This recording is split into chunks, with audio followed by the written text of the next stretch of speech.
So Gary, new album, Yeah. Power of the Blues. That's the one. Pretty powerful stuff. Yeah, I mean it's kind of like it's a blues album, but it's played in a very kind of rock, kind of intense sort of way. So Yeah. I wanted to kind of almost bring some of the stuff that I learned from the Scars kind of band, you know, and sort of bring it into this again and play with a very sort of high energy sort of approach. Yeah. There's a lot of blues breakers, kind of definitely. Starting point, but you've gone on from there quite a lot. Yeah, I mean, I think it goes back to songs that I knew very early on, like I Can't Quit You Baby and Evil, which they're the kind of like, they're very well-known Willie Dixon songs, but they're obviously done by quite a few different people. Like I Can't Quit You Baby was done by Zeppelin, by John Mayall when Mick Taylor was in the band, and we've done it now. Obviously Otis Rush did a very well-known version. I think he did a couple of versions of it actually. The title track is Power of the Blues. That's the riff was kind of so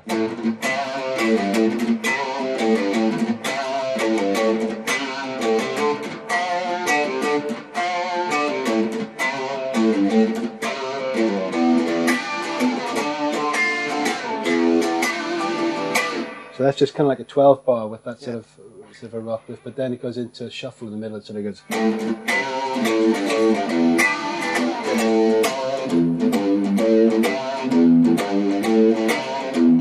Which it kind of goes back to sort of Blues Breakers days in a way. Well, they're in reverse, because I thought when I first heard it, in reverse, Yeah, when they did the kind of, when they went from the kind of samba sort of vibe, you know, into the shuffle and that, and then it goes back to the kind of the rock thing at the end again. So I quite like the idea of doing that sort of tempo shift. It gives it a bit of a shock value in the middle as well. Yeah.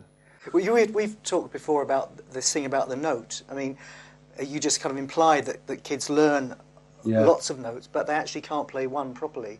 So they're on a downer, on a loser from the start. I mean, give us a nice note. What would you say is a nice, you know?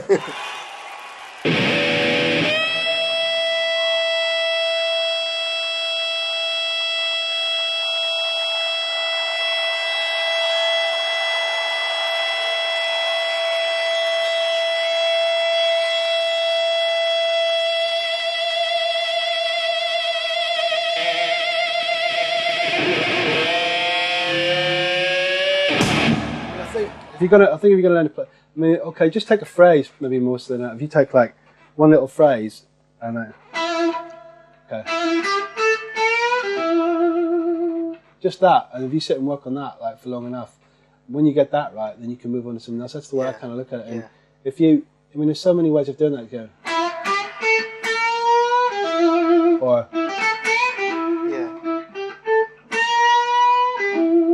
I think people will get the tab for that and they'll say, that's that lick there, the note. Oh, I've got that one.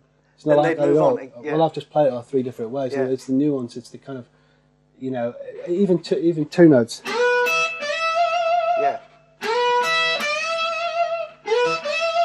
You know, it's just that whole kind of, it's just how you interpret it, and that's really what makes the difference. I mean, if you play everything really straight, it'll sound so cold and so boring.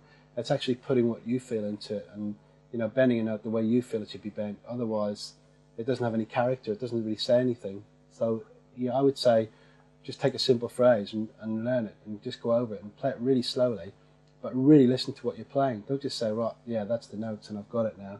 You've actually got to really get into it and say, well, how am I going to play it? How's this going to sound like me?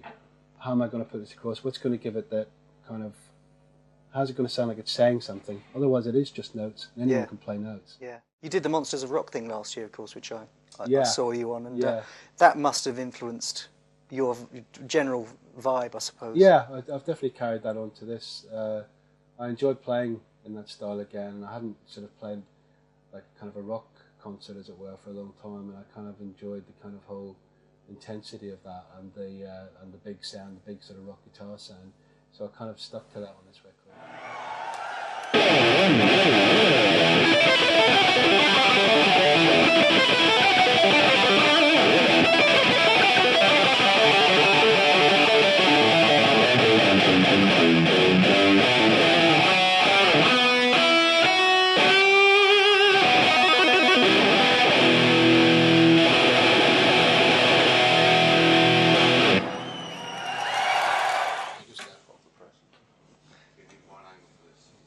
Oh yeah, right. That's great colour.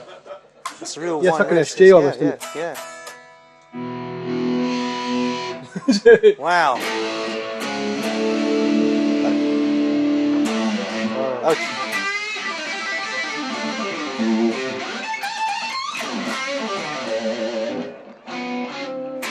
Right, we changed guitars to this Wine Red Explorer.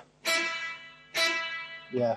So it's a weird. I mean, twice as much echo on it now because the level going to it. The blues has got a tradition of people playing weird guitars. Albert King with the Flying V. Flying V, yeah. Didn't do any harm. Johnny Winter with the Flying V and Firebird, yeah. And so this is Flying V too now. Yeah, he did. Yeah, he's the first one I ever saw with the old type, the 58 type. Yeah, but it's also it's quite a versatile guitar too. I mean, you'd be surprised. You can get some very nice warm. Yeah. Very nice warm sounds. You can get the.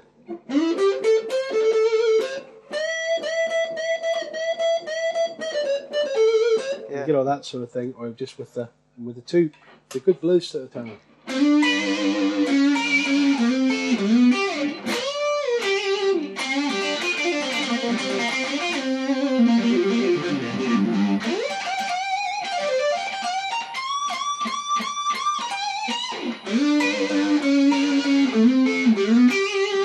It's got that nice middle thing as well. Yeah, you don't associate with that guitar. You don't. When you look at that, you don't think versatility. Do you? You think, oh, it's going to be a one-trick pony. No, you get it all, and then you've got the treble pickup with the. Yeah.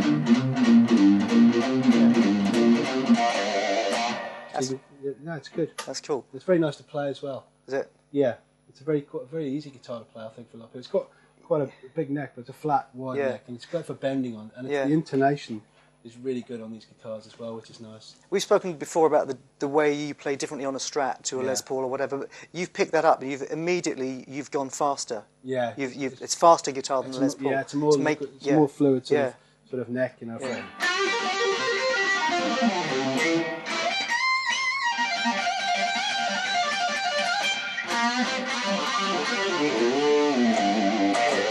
it's kind of more elastic sort of feeling, it's very fluid to play on. Yeah, it's lovely, that big bend on the bottom string then. Yeah. Gary, thanks an awful lot for doing that. Man. Really fantastic. Good to see you again. Take care. Cheers.